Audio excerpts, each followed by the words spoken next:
Greetings and welcome back to Doctor Who Revisited, where I go through every single episode of Doctor Who from 1963 all the way up to 2022 and review them.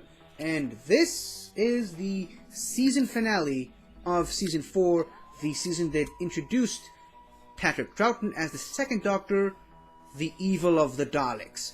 Not to be confused with the power of the Daleks, which was his debut episode. Here's one thing that I'd say that this episode kind of suffers from, is that you sort of lose the surprise with the Daleks. Now, obviously, this is a recurring problem that a lot of Dalek stories have, which is they have the name Daleks in the title. So right off the bat, you know that the Daleks are going to show up. And yet still somehow, in this episode in particular, when a Dalek shows up at the end of the final episode, of the first episode, it's somehow meant to be a surprise, a big reveal. But, you know, that's really not here or there. This is a recurring problem that Daleks will continue to have, and something that the Cybermen, for example, don't have, which they don't have their name in a lot of episodes. Case in point, the 10th Planet and the Moon Base. 2 episodes from this season alone that feature the Cybermen without giving away the farm that the Cybermen are actually part of the episode. Now, having said all that, I think it's a really good exploration of the Daleks themselves and the Dalek psyche. We get more lore about the Daleks in this episode in particular than I think any of the other episodes prior, with the exception of the Daleks, with their introductory episode, for obvious reasons, of course. Going back to this episode again, another great use of the picking up where the previous story left off. Last episode of the Faceless Ones, the Doctor and Jamie can't find the TARDIS, and they have to go wander around the airport trying to find it again. This episode pretty much opens with them still looking for the TARDIS, trying to figure out who took it, where, and why, and of course they eventually manage to find themselves in a clock shop owned by Mr. Waterfield. I can't remember the name of it, the full name of the character at the moment, but it's very quickly revealed that not only the Daleks themselves are involved, but there's actual time travel to the 1800s, to Victorian era London, same location, just, about 100 years or so in the past. That's pretty cool. Like, that in and of itself as a concept, I'd say is pretty cool. And the majority of the episode does take place in the late 1800s, the Victorian era of London, which also gives us the introduction of the character Victoria Waterfield. Now, as for Victoria Waterfield herself, I will say this. I like the character of Victoria Waterfield, not just because Deborah Watling is a stunningly beautiful human being, but also I think that when Victoria Waterfield was used correctly, she was a really good and interesting character. There was a lot of smartness to her and a lot of really good charm about this character. Unfortunately, the episodes where she's used to great effect, she's written to great effect, and not, written as a caricature of the typical damsel in distress type role, those episodes were few and far between. And this episode, unfortunately, her introduction episode, it does really highlight her as the princess in the tower that Jamie has to save. And that really is, it's not really hyperbole, it's not a metaphor, it literally is a plot point in the episode itself. Of course, obviously, I get that. It is necessary for the episode, for the plot of the episode. That is really what the Daleks want the Doctor to do, to force Jamie to go through these trials and tribulations so that they can learn about what they call the human factor.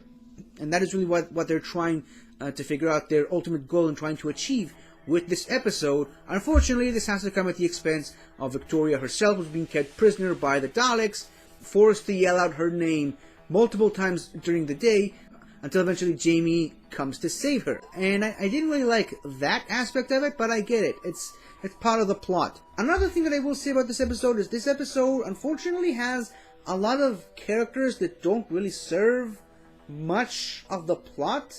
Like, I can't remember the name of the one guy that was supposed to marry Victoria or marry one of the other women from that house that kept passing out and that kept happening and had an early example of PTSD or whatever the hell he had.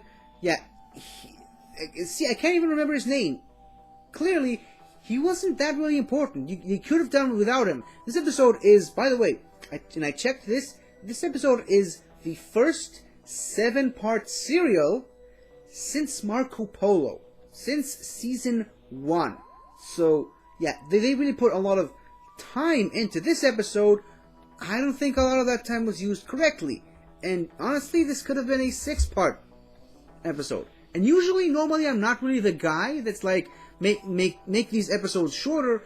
I love the longer episodes. It's just, I think there's a lot of unnecessary fluff in this episode, like the thief that kidnaps Jamie or whatever, knocks Jamie on the head, or whatever the hell happens in the episode. See, it was kind of a useless plot point.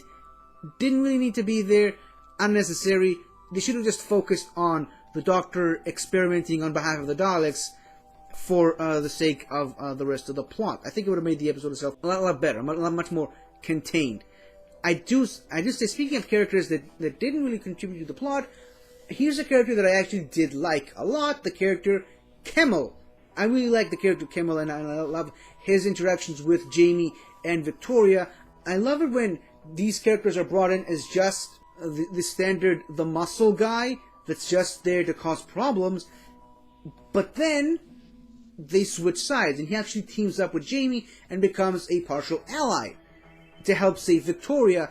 That is a really good character transformation. I like that. And that is a really good use of character in the episode. Fortunately, didn't really quite love the old guy with the beard. Again, can't remember the name. I apologize. It's been quite some time since I've seen the episode and actually sat down and reviewed it.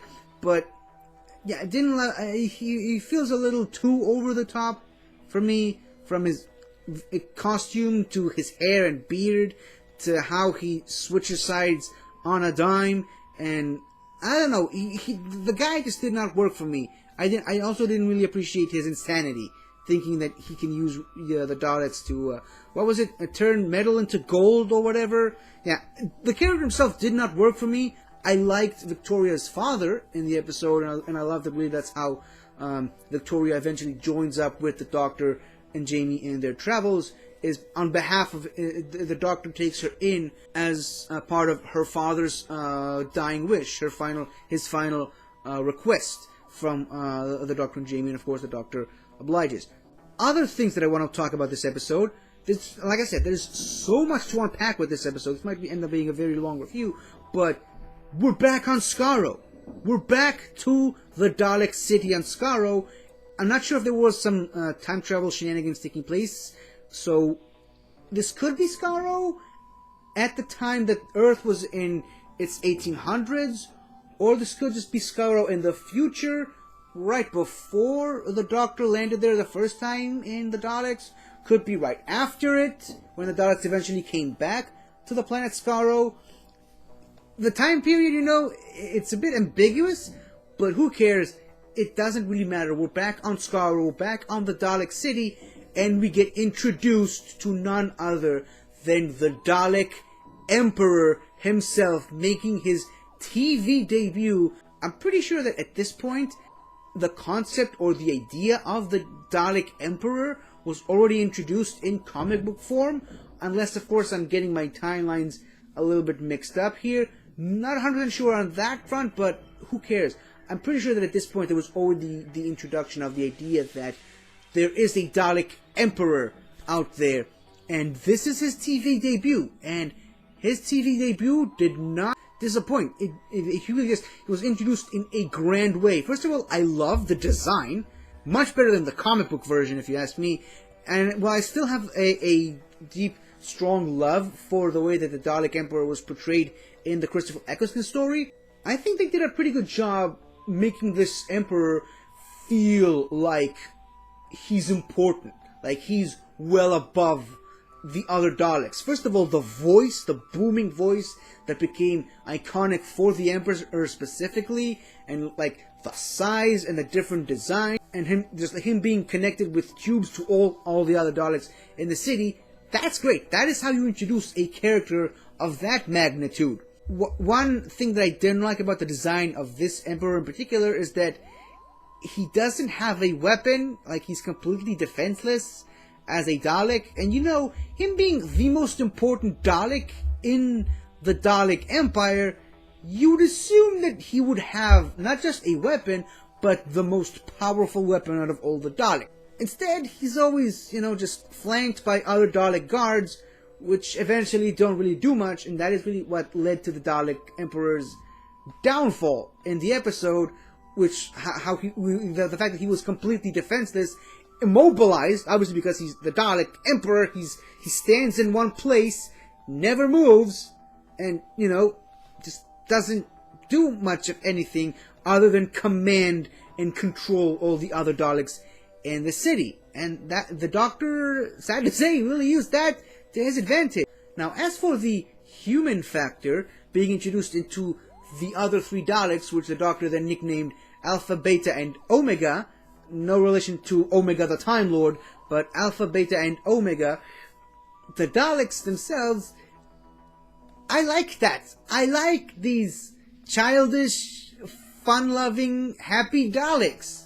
I like that. I like that as an idea, and I love how much fun the Doctor seems to be having with those childish Daleks. And obviously this becomes a much more important plot point later in the episode. Of course, the Doctor recognizes that the markings that he wrote down on the Dalek casings wasn't the same right markings that he had written down. First of all, how did the Daleks make those markings to try and trick the Doctor in the first place? With the plunge, I guess maybe they swapped out the plunger arm, manipulator arm, for one of those ones with the claws. I guess that's one way of explaining it. But again, the Doctor recognizing his own symbol that he wrote on the Dalek casing, and then throwing the Dalek off a cliff. First of all, Daleks get thrown off cliffs in this episode. That's great. I love that.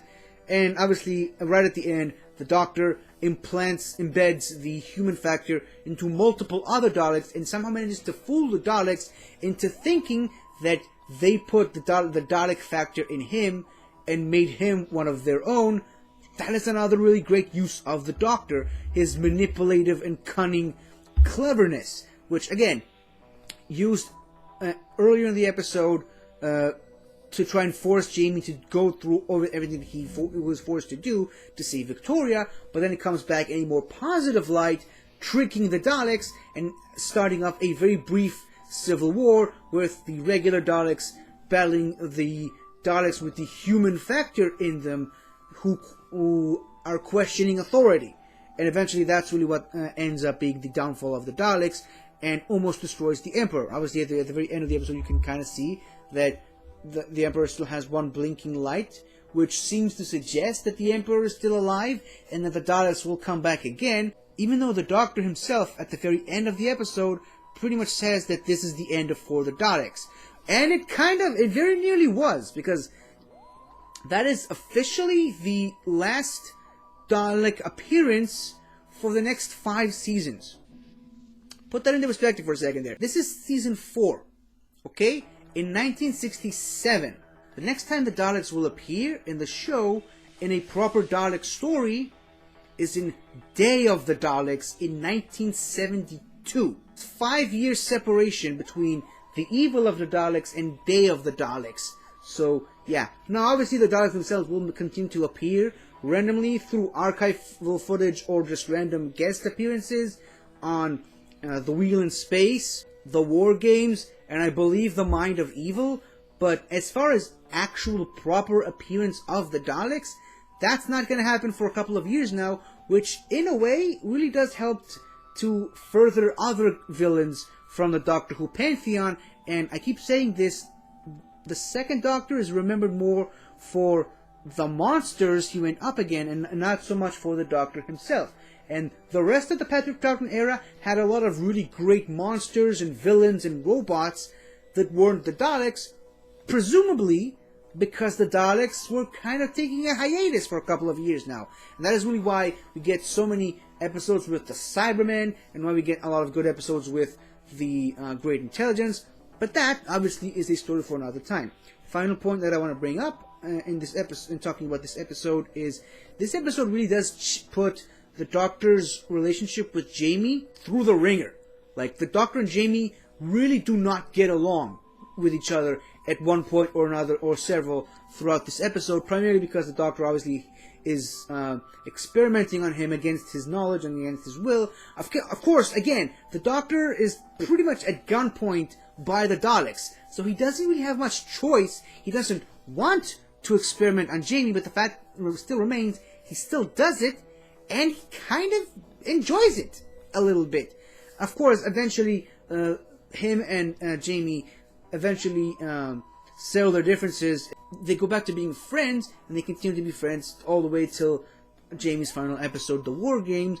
But the fact that this relationship was really put to the test in this episode, that in and of itself is some really good drama. Since the William Hartnell era, we don't really get that a lot with Doctor and companions. Obviously, the Doctor used to butt heads with companions a lot back in the William Hartnell incarnation, particularly Ian and Barbara and Steven a little bit. But this is really the first time that this happens with the Doctor and Jamie. And the second Doctor and Jamie are known for being arguably one of the best Doctor and companion combinations. And that really is kind of the reason for that. Because their relationship, as good as it was repeatedly put to the test and challenged multiple times. And yeah, this episode is a great example of that. I think at this point I'm just harping on a point for too long. So yeah, I really like the episode. Not really the best, obviously, but this episode does a lot of things right. Even though I still think it could have been shorter, this episode really does do a lot of good in an episode talk that has evil in the title. So that's my thoughts on The Evil of the Daleks, the final episode of Season 4. Let me know what you think about this episode, and I will see you some other time. Goodbye for now.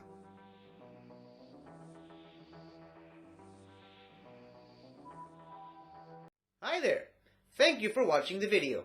And if you enjoyed it, don't forget to like, comment, subscribe, and tell your friends. I'll see you next time.